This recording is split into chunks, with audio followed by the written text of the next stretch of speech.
नमस्कार दोस्तों, welcome to our YouTube channel. Start करेंगे एडजस्टमेंट के क्वेश्चन को। लास्ट अभी जो हमारी क्लासेस हुई हैं उन क्लासेस में हमने जो एडजस्टमेंट वाला टॉपिक है उसको काफ़ी डिटेल में पढ़ रखा है और हमने जो डिफेंस मैकेनिज्म है उनको भी पढ़ रखा है। आज की क्लास में हम डिफेंस मैकेनिज्म को भी कवर करेंगे, यानी उससे रिलेटेड क्वेश्चन भी करेंगे और जो समायोजन से रिलेटेड क्वेश्चन है उन्हें भी हम डिस्कस करने वाले हैं। एक मिनट रुको, जरा मैं इसकी पेन में सिलेक्ट कर लेता हूँ। स्टार्ट करते हैं क्वेश्चन नंबर फर्स्ट के साथ।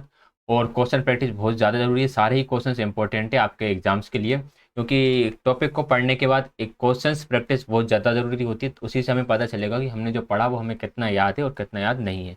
हमें कौन सा पॉइंट इस टॉपिक का हमारा अभी रह गया है उससे हमें और अच्छे से पढ़ना है। ठीक है, स्टार्ट करते हैं फर्स्ट क्वेश्चन से। फर्स्ट क्वेश्चन है, समायोजन से तात्पर्य स्वयं का विभिन्न परिस्थितियों में अनुकूलन अनुकूलन करना है, कर सकना है, अनुकूलन कर सकना है ताकि संतुष्ट किया जा सके। किसे संतुष्ट किया जा सके? जो आपका समायोजन होता है, यानी कि जब आप एडजस्ट करते हो खुद को, एडजस्टमेंट जब कर रहे होते हो तब आप दूसरों को संतुष्ट करते हो? बिल्कुल नहीं करते। ऑब्जेक्टिव्स को मे बी और मे नॉट। प्रेरकों को प्रोमोटर्स यानी कि मोटिवेटर्स का तो यहाँ पर कोई काम नहीं होता। यहाँ पर काम होता है आवश्यकताओं का, यानी कि नीड्स का। ठीक है, कि आपको जो जिस चीज़ की आवश्यकता होती है आप उस आवश्यकता की पूर्ति के लिए परिस्थिति में अपने आप को संतुष्ट करते हो। Right answer option number fourth रहेगा, आवश्यकताओं को। नेक्स्ट क्वेश्चन की तरफ बढ़ेंगे। इनमें से कौन सा कथन सत्य है? ट्रू स्टेटमेंट बताना है कि जीवन समायोजन की विशिष्ट क्रिया है। हो सकता है। समायोजन व्यक्तिक क्रिया है। पर्सनल एक्शन हो सकता है। समायोजन वह प्रक्रिया है जिसे एक व्यक्ति मनोवैज्ञानिक तथा शारीरिक संतुलन बनाए रखने का प्रयत्न करता है। ये बात सबसे ज़्यादा बढ़िया है। समायोजन शिक्षा से जुड़ा हुआ होता है, ये भी ठीक है। यानी चारों स्टेटमेंट लगभग ठीक है, लेकिन उन्होंने पूछा कि कौन सा कथन सत्य है, हमें कोई सा एक चूज करना है। तो right answer option number third रहेगा, adjustment is a process by which a person tries to maintain psychological and physical balance.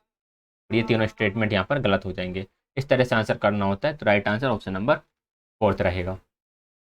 तो फोर्थ नहीं, ऑप्शन नंबर थर्ड रहेगा। क्वेश्चन नंबर थर्ड है, समायोजन के संदर्भ में निम्नलिखित में से क्या सही नहीं है? Which of the following is not correct with respect of adjustment? Adjustment के रिगार्डिंग कौन सा स्टेटमेंट यहाँ पे फॉल्स है? फर्स्ट क्या बता रहा है? ये संतुलन प्रदान करता है, बिल्कुल सही बात है, ये बैलेंस प्रोवाइड कराता है। ये समस्या का समाधान प्रदान कराता है, बिल्कुल सही बात है, इट सॉल्व्स द प्रॉब्लम्स। निरंतर चलने वाली प्रक्रिया नहीं है, ये बात गलत है। एडजस्टमेंट तो हमारा लाइफ लॉन्ग चलता ही रहेगा, हमें लाइफ के हर एक एस्पेक्ट में या हर एक स्टेज पे कहीं ना कहीं एडजस्टमेंट करने की जरूरत होती ही है। कुछ समायोजन की उपस्थिति में व्यक्ति तनाव से घिरा रहता है, ये बात भी ठीक है। जब व्यक्ति एडजस्ट नहीं कर पाता तब वह बहुत ज़्यादा टेंस हो जाता है। ठीक है, तो राइट आंसर क्या होगा? ऑप्शन नंबर सेकंड ही राइट आंसर रहेगा। सॉरी, ऑप्शन नंबर थर्ड ही राइट आंसर रहेगा कि यह एक कंटिन्यूस प्रोसेस है, डिसकंटिन्यूस नहीं है। ठीक, क्वेश्चन नंबर फोर्थ, निम्नलिखित में से कौन सा समायोजित व्यक्ति का गुण नहीं है? Which of the following not a characteristics of adjusted person? अपनी इच्छा और कमजोरी का ज्ञान होना। भाई आपको अपने वीक पॉइंट्स पता है, आपको अपनी डिजायर्स पता है, तो इसका मतलब आप तो एडजस्ट पर्सनालिटी हो।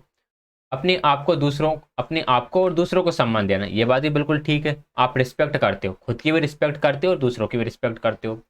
आलोचक तथा दोष निकालने की प्रकृति होना, having the critical and blaming nature, ये कोई एडजस्टेड पर्सनालिटी की विशेषता नहीं है। कोई समायोजित व्यक्ति कभी भी किसी दूसरे में को ब्लेम नहीं करता, उसको दोष नहीं निकालता, वो हमेशा रियलिटी को लेकर चलता है।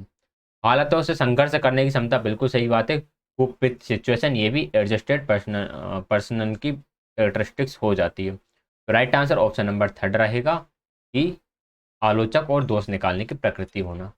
ठीक, क्वेश्चन नंबर फाइव है, एक मानसिक रूप से स्वस्थ व्यक्ति हर नई परिस्थिति को समझता है। मानसिक रूप से स्वस्थ व्यक्ति कैसा होगा? अच्छी तरह से समायोजित हो सकता है, बिल्कुल ठीक बात है। अच्छी तरह से एडजस्टेड ही रहेगा ना। जो मानसिक रूप से स्वस्थ है उसे हर सिचुएशन में समायोजित होने की या हर सिचुएशन को अडेप्ट करने की उसे आदत होगी। कहीं भी समायोजित नहीं हो सकता, गलत बात है। समाज में अव्यवस्था उत्पन्न करता है, भाई समायोजित व्यक्ति कैसे अव्यवस्था उत्पन्न करेगा? किसी भी परिस्थिति को नहीं संभाल सकता, ये भी गलत है। वह परिस्थितियों को आसानी से संभाल सकता है। तो right answer option number first हो जाएगा। क्वेश्चन नंबर सिक्स, किशोर के समायोजन की प्रक्रिया में शिक्षक का योगदान निम्नलिखित में से कौन सा है?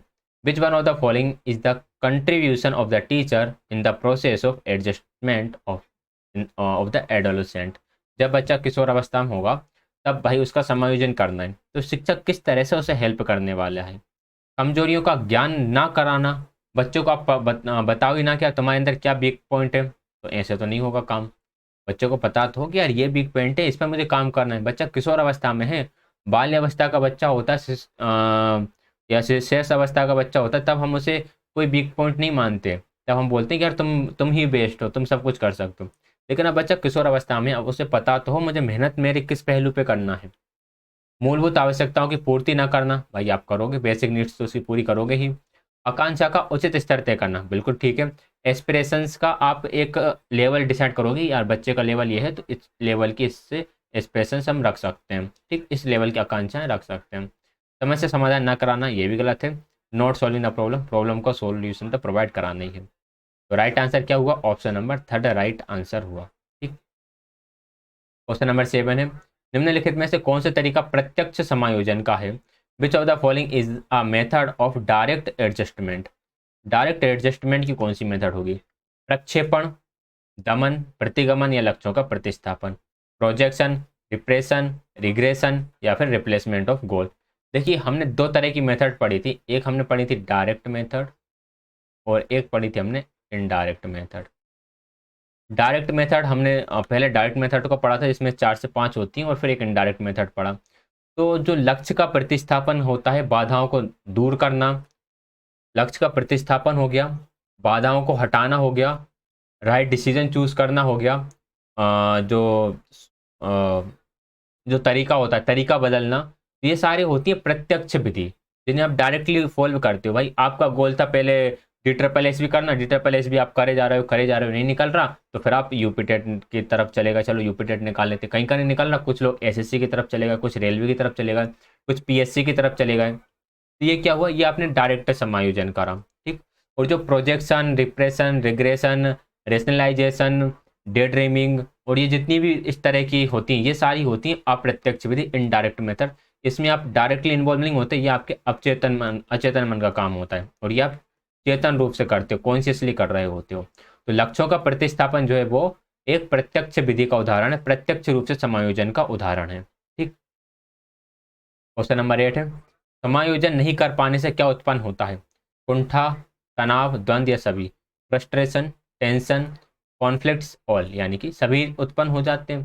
कुंठा यानी कि फ्रस्ट्रेट भी हो जाता है व्यक्ति, और टेंशन में भी रहता ही है, और कॉन्फ्लिक्ट्स भी उत्पन्न हो जाते हैं, ठीक। क्वेश्चन नंबर 9 है, कुसमायोजित बालक, माल एडजस्टेड चिल्ड्रन, प्रसन्नचित्त होता है, बिल्कुल नहीं होता। पढ़ने में तीव्र, नहीं होगा। पूर्ण स्वस्थ रहेगा, ये भी गलत है। तनाव युक्त होता है, ये सही है। भाई कोई व्यक्ति अगर एडजस्ट नहीं कर पाए अपनी पर्सनालिटी में, तो वो खुश तो रह ही नहीं सकता। जब वो खुश नहीं रह सकता तो वो स्टडी कैसे करेगा। जब वो खुश नहीं रह रहा तो वो आधा बीमार तो वैसे ही हो जाएगा। तो भाई हमेशा तनाव युक्त रहेगा, हमेशा टेंशन में रहेगा। क्वेश्चन नंबर 10 है, शिक्षक के कुछ समायोजन को प्रकट करने वाला उदाहरण है। भाई टीचर्स भी तो हो सकता है ना, कि टीचर भी सही से एडजस्ट नहीं कर पा रहा हो, उसके अंदर भी माल एडजस्टमेंट हो, तो उसका उदाहरण कौन सा होगा। शिक्षकों द्वारा मित्रों में दोष निकालना, बिल्कुल ठीक है। जैसे टीचर्स नहीं लड़ते रहते आपस में, यूट्यूब पे भी काफ़ी चलता ही रहता है, एक ने किसी के बारे में कुछ बोला, किसी ने कुछ के बारे में कुछ बोला, मतलब कि वो एडजस्ट पर्सनालिटी नहीं है। वो जैसे जरा सा कुछ देखते हैं और अपने मतलब कुछ भी बोल देते हैं। छात्रों के साथ क्रूर व्यवहार, बिल्कुल सही बात है। अगर कोई टीचर बच्चों के साथ सही व्यवहार नहीं कर रहा है तो वह भी एक माल एडजस्टमेंट का ही एग्जाम्पल है। लैक ऑफ कॉन्फिडेंस, विश्वास नहीं है, आत्मविश्वास नहीं है। राइट आंसर उपरोक्त सभी हो जाएगा। ये तीनों ही ऐसी कैरेक्टरिस्टिक हैं, यदि किसी व्यक्ति में ऐसी ये चीज़ें होती हैं, इसका मतलब है समायोजित व्यक्ति नहीं है, उसे काम करना चाहिए, ठीक। आगे बढ़ते हैं क्वेश्चन नंबर 11 की तरफ। समायोजन करने वाला व्यक्ति का लक्षण है। Characteristics of a person making adjustment. संतुलन, बिल्कुल सही बात है, बैलेंस बना कर रखेगा लाइफ में। संतुष्टि एवं सुख, ठीक है, सेटिस्फैक्शन एंड हैप्पीनेस रहेगी उसकी लाइफ में। समाज के अन्य व्यक्तियों का ध्यान, वह अब सोसाइटी में अदर जो लोग हैं उनका भी वो ध्यान रखता है। राइट आंसर उपयुक्त सभी हो जाएगा, ऑल ऑफ दी एबव। तो राइट आंसर ऑप्शन नंबर 4 रहने वाला है। क्वेश्चन नंबर 12 है, व्यक्तित्व का कुसमायोजन प्रकट करता है। Reveals the maladjustment of personality, क्या प्रकट करेगा। आक्रमणकारी के रूप में, बिल्कुल सही बात। जो व्यक्ति को समायोजित रहेगा वह आक्रमणकारी रहेगा, यानी कि एग्रेसिव रहेगा। पलायनकारी प्रवृत्तियों में माइग्रेटिंग टेंडेंसी, माइग्रेटिंग पलायनकारी मतलब कि चीज़ को छोड़कर आगे बढ़ जाएगा, उसको छोड़ देगा और दूसरे काम को पकड़ लेगा, अपने गोल से पलायन कर जाएगा, या फिर टेंशन को लेकर उस सिचुएशन से ही हट जाएगा। जैसे हम ये सब बोल सकते हैं कि यार मान लो चिल्ड्रंस डे था, चिल्ड्रंस डे पे सब टीचर्स को स्टेज पर आकर कुछ बोलना था। एक टीचर था जैसे स्टेज पे जाना अच्छा नहीं लगता, उसने क्या करा, मैं उस दिन स्कूल ही नहीं गया, कहना सब टीचर को जाके बोलना पड़ेगा, मुझे तो बोलने में दिक्कत होती है, तो वो उस दिन स्कूल ही नहीं गया। तो उसे हम बोल सकते हैं पलायनकारी प्रवृत्ति। झगड़ालू प्रवृत्ति भी हो सकती है, क्वारलसम टेंडेंसी। तो हर तरह की समस्या होंगी अगर व्यक्ति को समायोजित है। क्वेश्चन नंबर 13 है, समायोजन की प्रक्रिया स्थिर होती है, स्थापन्य होती है, गतिशील होती है, या फिर कोई सी नहीं होती। स्टेबल, सब्स्टिट्यूट, डायनेमिक या नन। तो हमने समायोजन की विशेषता में ही पढ़ा था कि जो एडजस्टमेंट है वो होता है हमारा डायनेमिक, यानी कि हमेशा परिवर्तित होता रहता है, गतिशील होता रहता है, हमेशा चलता रहता है। क्वेश्चन नंबर 14 है, तनाव को घटाने की प्रत्यक्ष विधि कौन सी है। डायरेक्ट मेथड बताना है, अगेन हमें डायरेक्ट मेथड इनमें से कौन सी है। लक्ष्यों का प्रतिस्थापन, उदात्तीकरण, दमन, दूसरा मार्ग खोजना, replacement of goals, sublimation, repression या फाइंड अनदर वे। ये रहे हमारे पास ऑप्शन। देखिए सब्लिमेशन एंड रिप्रेशन की हम बात करते हैं, उदात्तीकरण और दमन, ये तो इनडायरेक्ट मेथड है, ठीक है। तो राइट आंसर क्या होगा, राइट आंसर इसका option number A and D रहेगा, क्योंकि लक्ष्यों का प्रतिस्थापन आप डायरेक्ट कर रहे हो, दूसरों का मार्ग भी आप दूसरा मार्ग भी आप प्रत्यक्ष तरीके से खोज रहे हो। तो A and D right answer है, ऑप्शन नंबर 4 इसका सही आंसर रहेगा ए एंड डी।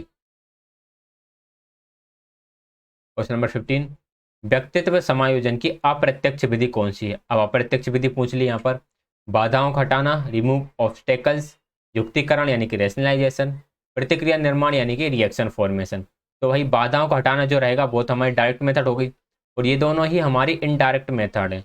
रेशनलाइजेशन में क्या करते हैं हम, बहुत बढ़िया या बहुत वाहियात सा बहाना बनाते हैं, जैसे कि अंगूर खट्टे हैं, मिल नहीं रहा है तो हमने बोल दिया अंगूर खट्टे हैं, जॉब लग नहीं रही तो कह रहा है भैया हमें जॉब चाहिए ही नहीं, इस तरह का।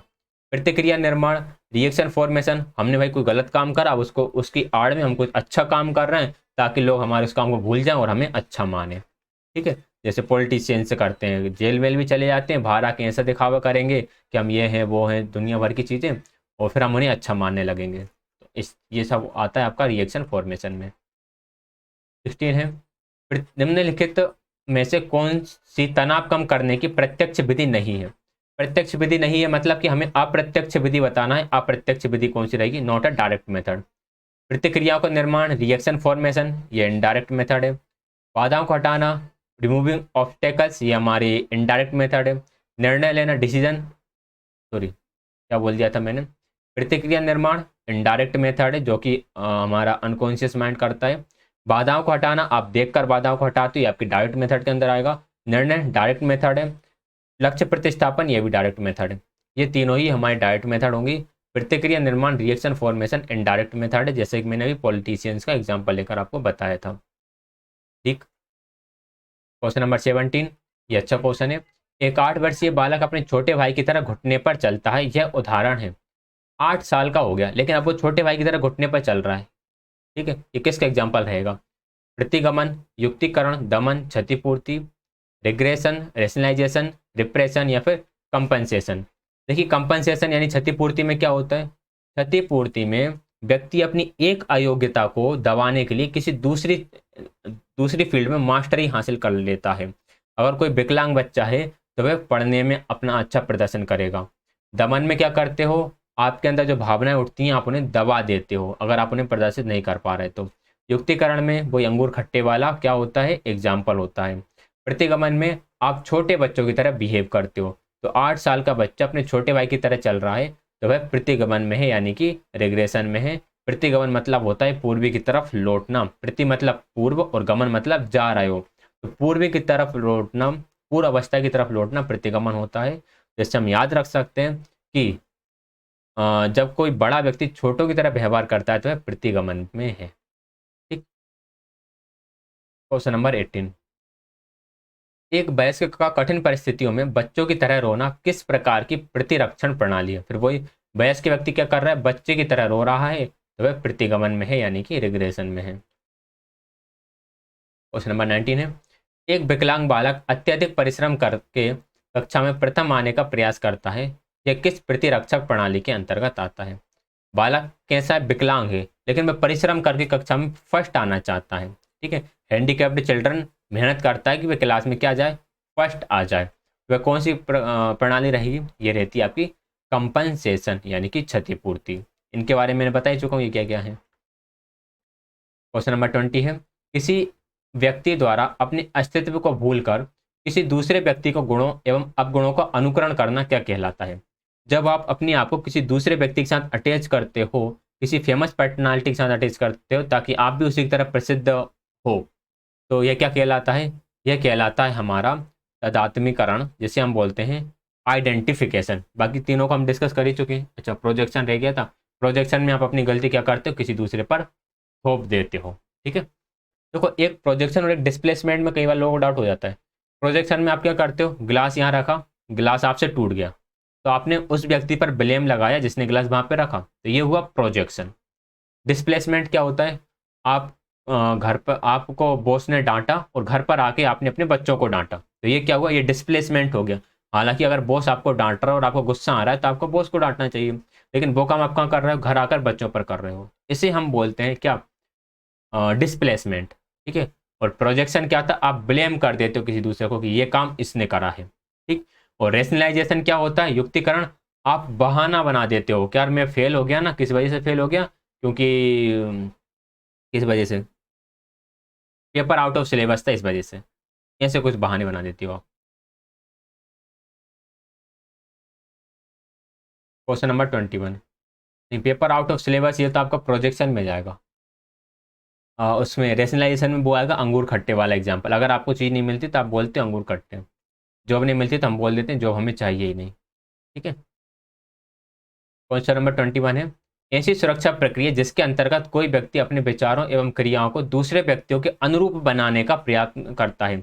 अपने थॉट्स और जो एक्टिविटीज़ है ना, अपने थॉट्स एंड एक्शंस है, उससे वो दूसरे व्यक्ति की तरह बनाने की कोशिश कर रहा है। मतलब कि वो किसका पालन कर रहा है, आइडेंटिफिकेशन यानी तदात्मीकरण का पालन कर रहा है।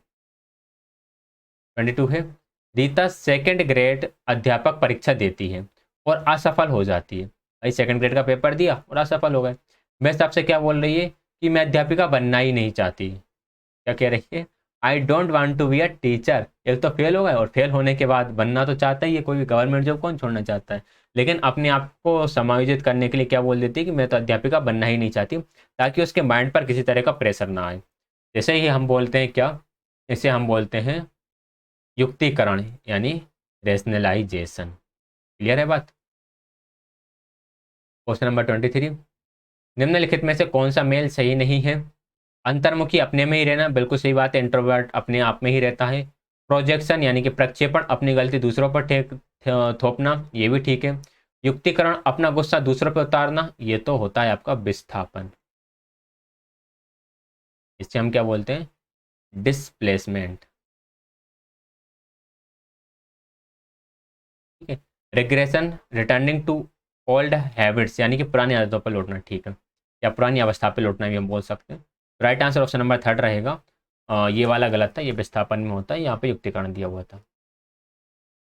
क्वेश्चन नंबर 24 है, जब एक विद्यार्थी स्वयं की असफलता का दोष असहयोगी कारकों पर देता है जिससे अवांछित व्यवहार से ध्यान हट जाए, तो वह क्या कहलाता है? अपनी असफलता का दोष असहयोगी कारकों को दे रहा है, मतलब कि क्या कर रहा है, काम यहाँ पे वही हो रहा है। नहीं नहीं, यहाँ पर क्या हो रहा है, अपनी स्वयं की असफलता का दोष असहयोगी कारकों को दे रहा है। असहयोगी कारकों मतलब कि आप अपने गिलास टूटने का ब्लेम उस व्यक्ति पर दे रहा है जिस व्यक्ति ने गिलास यहाँ पे रखा।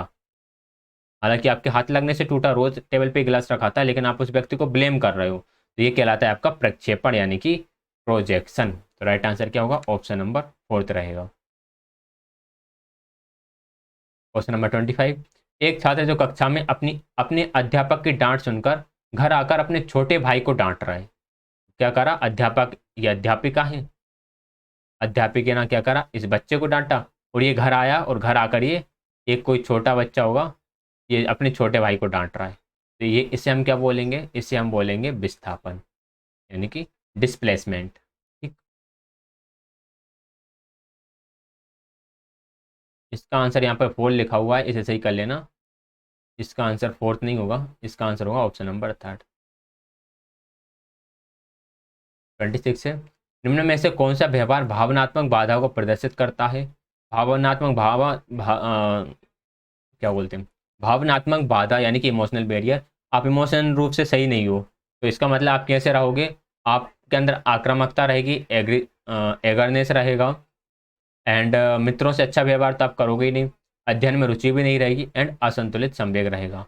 गुड मैनर्स नहीं रहेंगे, स्टडी में पढ़ाई में मन नहीं लगेगा, और इमोशन बैलेंस्ड भी नहीं रहेंगे आपके, तो आपके अंदर आक्रामकता आ जाएगी। 28 है, जब किसी व्यक्ति के समक्ष दो धनात्मक लक्ष्य उपलब्ध हो और उसे दोनों में से किसी एक को चुनना हो, इस द्वंद्व को क्या कहा जाएगा? When two positive goals are available to a person and he has to choose between of the two, this duality नहीं लिखेंगे हम, यहाँ पर लिखेंगे conflict. This conflict will be called, इस कॉन्फ्लिक्ट को हम क्या बोलते हैं? जब हमारे पास दोनों ही क्या हो, पॉजिटिव हो, तो हम उसे बोलते हैं उपागम। उपागम यानी कि अप्रोच, अप्रोच एविडेंस। परिहार, परिहार जब दोनों ही सिचुएशंस नेगेटिव हो, तो अवॉइडेंस, अवॉइडेंस। एक पॉजिटिव और एक नेगेटिव हो, तो इसे हम क्या बोलते हैं? Approach avoidance. ठीक, तो राइट आंसर क्या होगा? ऑप्शन नंबर 1st इसका राइट आंसर रहेगा। 28 है, एक बालक नवीन पुस्तक चाहता है लेकिन माता पिता अपनी कमजोर आर्थिक स्थिति के कारण पुस्तक दिलाने में असमर्थ हैं। बच्चा चाहता है कि उसे नई बुक मिले, लेकिन पेरेंट्स इतने एबल नहीं है। ठीक है, तो बालक अपनी फटी पुरानी पुस्तक से ही संतोष अनुभव कर रहा है। बालक के पास जो ओल्ड बुक है ना, वह उसी से ही संतुष्ट है, हैप्पी है कि मैं इसी से पढ़ लूंगा। ये किसका एग्जाम्पल होगा? समायोजन का, अधिगम का, प्रेरक का, कोई नहीं का। ये एग्जाम्पल होगा आपका समायोजन का, यानी कि एडजस्टमेंट का। एडजस्टमेंट का एग्जाम्पल मतलब बच्चा एडजस्ट है कि ये क्या हुआ, बच्चे ने अपने आप को एडजस्ट कर लिया कि कोई दिक्कत नहीं है, नई किताब नहीं है तो मैं पुरानी ही किताब से पढ़कर एग्जाम को पास कर लूँगा। ठीक है, तो ये थे हमारे 28 क्वेश्चंस। 28 में से आपके कितने क्वेश्चन सही हुए, आप कमेंट्स में बताइएगा। वीडियो पसंद आए तो वीडियो को लाइक, शेयर एंड चैनल को सब्सक्राइब। PDF मिलेगा आपको टेलीग्राम चैनल पर। और भी कोई डाउट हो तो उसके लिए आप कमेंट कर सकते हैं। एंड प्लेलिस्ट जरूर देख लीजिएगा, सारी ही क्लासेस इंपॉर्टेंट है आपके रीट, यूपी टेट, सीटेट सभी एग्जाम्स में सहायता करेंगी। क्लास ज्वाइन करने के लिए आप सभी का बहुत बहुत धन्यवाद।